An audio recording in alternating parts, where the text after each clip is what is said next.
अहम खबरों का खुलासा।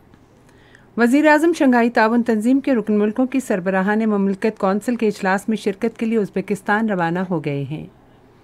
सदर आज सिंध में सैलाब से मुतासरा इलाकों का दौरा करेंगे, जहां वो इमदाद और बहाली की सरगर्मियों का जायज़ा लेंगे। Bill and Melinda Gates foundation ने सिंध और बलूचिस्तान के सैलाब ज़दगान की इमदाद के लिए $75 लाख देने का ऐलान किया है। आज मुल्तान में कौमी T20 कप में 2 मैच खेले जाएंगे। और अब खबरें तफसील के साथ। वज़ीर-ए-आज़म शहबाज शरीफ उज़्बेकिस्तान के शहर समरकंद रवाना हो गए हैं, जहां वो शंघाई ताउन तंजीम के रुकन मुल्कों की सरबराहान ममलकत कौंसिल के सालाना इजलास में शिरकत करेंगे। वज़ीर-ए-आज़म इजलास में उज़्बेकिस्तान के सदर शौकत मिर्ज़ायोव की दावत पर शिरकत कर रहे हैं, जो इजलास की सदारत करेंगे।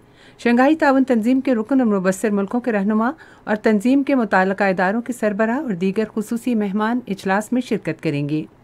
तंजीम के रहनुमा इजलास में मौसमियाती तब्दीली, ग़िज़ा और तवानाई के तहफ़्फ़ुज़ और रसद के पायदार निज़ाम समेत अहम इलाकाई और आलमी उमूर पर तबादला ख्याल करेंगे। वज़ीर-ए-आज़म इस मौके पर इजलास में शिरकत के अलावा इसमें शरीक दूसरे रहनुमाओं से 2 तरफ़ा मुलाकातें भी करेंगे। उज़्बेकिस्तान के दौरे से रवानगी से कबल अपने ट्वीट्स में वज़ीर-ए-आज़म ने कहा कि आलमी इक़्तिसादी बहरान के बाइस शंघाई ताउन तंजीम के मेंबर मुल्कों के दरमियान मज़ीद ताउन को फ़रोग़ देने की अशद ज़रूरत है। शहबाज शरीफ ने कहा कि शंघाई ताउन तंजीम में इंतहाई नाजुक सूरत हाल में जोग्राफियाई, सियासी और इक़्तिसादी शोबों में आगे बढ़ने के वसी मौक़े मौजूद हैं। शंघाई ताउन तंजीम के साथ पाकिस्तान के अज़्म का इयादा करते हुए वज़ीर-ए-आज़म ने कहा कि मुश्तरका तरक्की और खुशहाली का बुनियादी उसूल बाहिमी एहतराम और एतमाद हो सकता है। सदर आरिफ अलवी आज सिंध के सैलाब से मुतासरा इलाकों का दौरा करेंगे। वो दादू और नवाबशाह के इमदादी कैंपों का मुआयना करेंगे और मुतासरीन सैलाब से मिलेंगे। इस मौके पर सदर ममलिकत को इमदादी कार्रवाइयों से मुतालिक ब्रीफिंग भी दी जाएगी। Bill and Melinda Gates foundation ने सिंध और बलूचिस्तान के सैलाब से मुतासरा अफराद के लिए तकरीबन $75 लाख की इमदाद फराहम करने का ऐलान किया है। अमरीका में पाकिस्तान के सफ़ीर मसूद खान के नाम लिखे गए एक ख़त में global development of bill and Melinda Gates foundation के सदर क्रिस्टोफर एलेस ने कहा कि फाउंडेशन का पोलियो प्रोग्राम तबाहकुन सैलाब से शदीद मुतासरा अजला में 1200 हेल्थ कैंपों में भी ताउन करेगा। इसके अलावा फाउंडेशन बेघर होने वाली ख़वातीन के लिए 3 मैटरनिटी हस्पतालों को भी मुआवनत फराहम करेगी, ताकि ज़चगी के अमल के दौरान उन्हें बेहतर खिदमात फराहम की जा सकें। क्रिस्टोफर ने शदीद सैलाब की वजह से होने वाले नुकसान पर भी गहरी हमदर्दी ज़ाहिर की। मसूद खान ने मुश्किल वक्त में फरागदिली से इमदाद करने पर bill and Melinda Gates foundation का शुक्रिया अदा किया।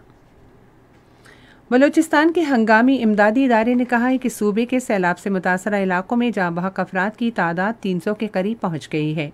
सूबाई इदारे की रिपोर्ट के मुताबिक मुतासरा इलाकों में 181 अफराद ज़ख्मी भी हुए हैं। इसी तरह सूबे भर में 65,000 मकानात मुकम्मल तौर पर मुनहदिम हो गए और 1,25,000 मकानात जुज़वी तौर पर मुतासिर हुए हैं। रिपोर्ट के मुताबिक सूबे के तमाम मुतासरा इलाकों में बड़े पैमाने पर इमदादी कार्रवाइयाँ जारी हैं। पीपल्स डेमोक्रेटिक पार्टी की सदर महबूबा मुफ्ती ने कहा है कि मोदी हुकूमत ने मकबूजा जम्मू और कश्मीर को एक जेल में तब्दील कर दिया है। जम्मू में एक प्रेस कॉन्फ्रेंस से खिताब करते हुए उन्होंने कहा कि बीजेपी के लीडरों की तरफ से मकबूजाबादी में सब ठीक होने के दावों के बावजूद इलाके के तमाम लोगों की निगरानी की जा रही है। उन्होंने कहा कि गुप्त एलामी के लिए पीपल्स अलायंस के तहत इलाकाई सियासी जमातों के इत्तेहाद का मकसद आर्टिकल 370 की बहाली है और ये इलेक्शन के लिए नहीं। अक़वाम मुत्तहिदा के सेक्रेटरी जनरल एंटोनियो गुतेरेस ने आलमी मंडियों तक रूसी ज़रई मसनूआत की फराहमी के मसले को हल करने के लिए अपना पुख्ता अज़्म ज़ाहिर किया है। रूसी सदर व्लादिमीर पुतिन से टेलीफोन पर गुफ्तगू करते हुए उन्होंने कहा कि इस्तांबुल पैकेज मुआहदों के अमल दरामद पर खुसूसी तवज्जो दी गई है, जो बहरे अस्वद की बंदरगाहों से यूक्रेन के अनाज और रूसी ग़िज़ाई अशिया और खादों की बरामद से मुताल्लिक़ हैं। क्रिकेट। मुल्तान में जारी कौमी T20 कप में आज 2 मैच खेले जाएंगे। पहले मैच में दोपहर 3 बजे बलूचिस्तान का मुकाबला नॉर्दर्न की टीम से होगा, जबकि दूसरा मैच शाम 7:30 बजे सेंट्रल पंजाब और सिंध के दरमियान खेला जाएगा। और इसी के साथ अब तक की खबरें ख़त्म हुई। मज़ीद खबरों और तज्ज़ियों के लिए हमारी वेबसाइट है radio.gov.pk और फेसबुक के link radio Pakistan news official पर बराह रास्त वीडियो स्ट्रीमिंग भी मुलाहिज़